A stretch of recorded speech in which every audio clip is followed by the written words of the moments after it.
So mag-iisang buwan na nga nung itinanim natin ito mga guys. Ito nga yung ating kalabasa. Medyo maganda na yung kanyang tubo. Tapos ito pa rin yung mga kamatis natin. Yung sili parang kokonti lang yung umusbong. Tapos nung nakaraan, dagdag tayo ng pechay. Pechay tsaka pipino. Ayan, meron na rin umuusbong. So yun, sana magdire-diretso. At para pagdating ng pag gumanda na yung panahon sa mga susunod na linggo, pwede na natin tong ilipat at saka yun, kung sakali pwede na natin ilabas.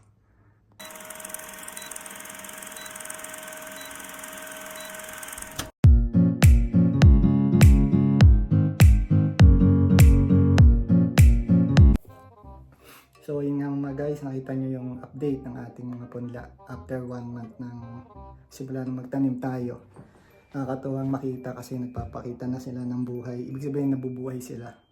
Kasi mga kasamahan ko sa trabaho, nag-start natin sila magtanim. Kaya lang sila, meron silang mga, kompleto sila sa gamit eh. Meron silang mga heating pad, yung nilalagay sa ilalim ng tray, ang planting tray. Para nga naman, madali mag-moist. Tapos may mga incubator sila. Doon nila nilalagay. Parang iba pa nga mayroong greenhouse. Hindi man natin afford yung mga ganong bagay. So tayo, maasa lang tayo sa ating Mother Nature. Tsaka samahan ng konting dasal. Kung mabubuhay sila, hindi mabubuhay, di ba? Yung gawin lang natin yung kung anong nalalaman natin sa pagtatanim. Yan, si Mrs. magaling magtanim yan eh. Laking bukid kasi. So andito na nga tayo sa kitchen at magluluto tayo ng hapunan natin. Bicol Express. Saktong-sakto.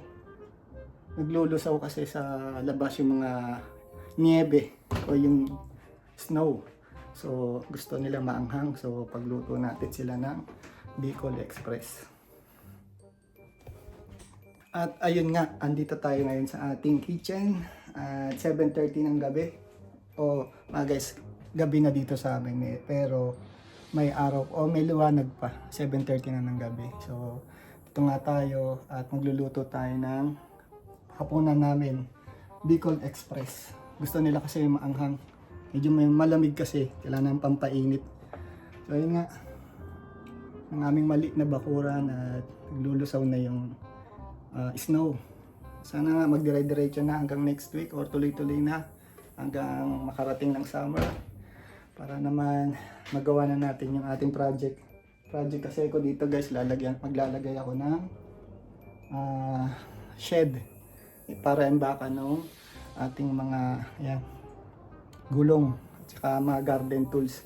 Kasi nung nakuha namin yung possession nitong bahay, parang wala na akong time na gawin yon kasi nga September yun last year, tapos ilang buwan na lang nagtataglamig na, tapos busy pa kami na nag-aayos dito sa bahay. Kaya ngayon may panahon na tayo, mahaba-haba yung oras natin para asikasuhin yun. Kaya excited na ako mag-summer para magawa na natin, magkakarpintero tayo. So ayun nga mga guys, prepare ko lang yung aking gagawin at samahan nyo ako. Luto tayo ng Bicol Express. So mga guys, ito katatapos ko lang i-prepare tong ating mga gagamitin sa pagluto natin ng Bicol Express. Siyempre andyan yung ating pangmalupitang baboy. Ito yung main ingredients natin. Tapos meron tayo siyempre coconut milk, coconut cream. Tapos itong coconut cream kasi panghuli to. Ilalagay ko yan para mas lumapot pa habang pinalalambot natin yung ating baboy.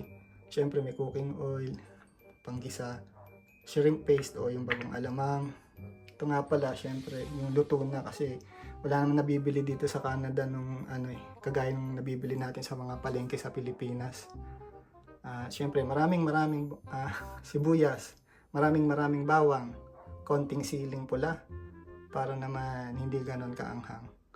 Tapos siyempre yung pan-toppings natin, panigang na siling green, tsaka isang pork nor cubes. Yan.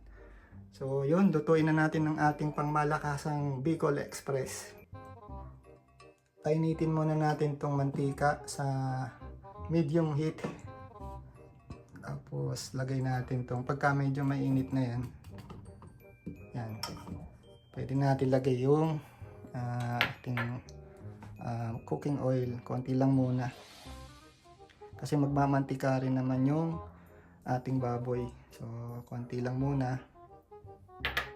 Tapos painitin uli natin ng konti pa.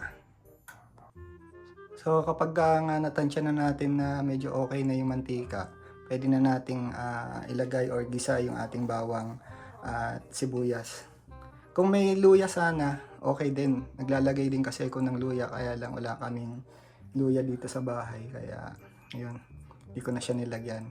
So, all goods din naman kahit walang luya. So, yun na. At ginisa ko na itong ating sibuyas at bawang. Kaya lang natin mag-kulay brown kahit konti. Tapos, so, ayan nga. Hinalo ko ng sili para